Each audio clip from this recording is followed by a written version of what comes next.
జీవితమంటే కల కాదు, అది కవులు రచించే కథ కాదు.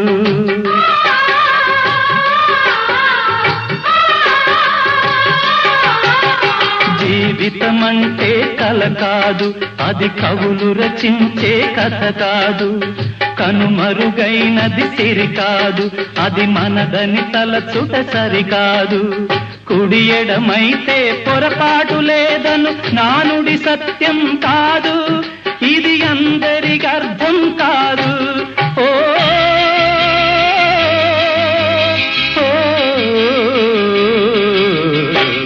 వేగు చుక్క మొలిచింది, వేకువ పొడ చూపింది. తూరుపు తెల్లవారక ముందే కాలం మాటేసింది, నా కళ్ళను కాటేసింది, కాలం మాటేసింది.